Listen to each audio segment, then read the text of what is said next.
Yeah, good morning once again, Carrie and Dan. About 3:15 a.m. to be precise. That's when Unified Police say the first call started coming in about multiple shots being fired at this apartment complex behind us here in Mill Creek. It's about 3130 South, and it's kind of tucked in there right across the street from Harmon's, right in between Highland Drive and 1300 East. So it's a typically very quiet situation, but boy, things really escalated very quickly here. Officers weren't sure at first what they had on their hands. They thought they may have had an active shooter at one point, actually on the move, so they brought in a lot of resources.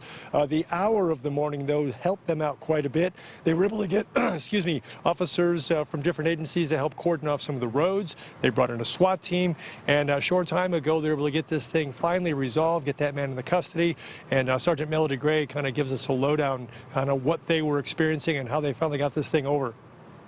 What we have found is that he was intoxicated on some type of substance, believed he was shooting at someone or something. He fired numerous rounds, and we're very lucky that no one has been injured. We do have that male in custody, and everything is fine here at this time. Yeah, anytime you've got multiple shots fired, in particular in a closed-in area like an apartment complex, that really raised the level of concern. But again, bringing in all the resources needed to get this thing resolved very quickly, safely, and for the most part, quietly. We're still awaiting the name, the identity of that 25-year-old, but he at some point will be booked into the Sully County Jail.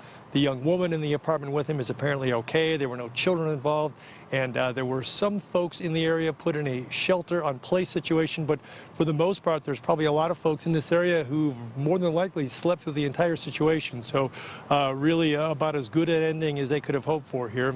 For now, we're live in Mill Creek. Scott McCain, Fox 13 News, Utah.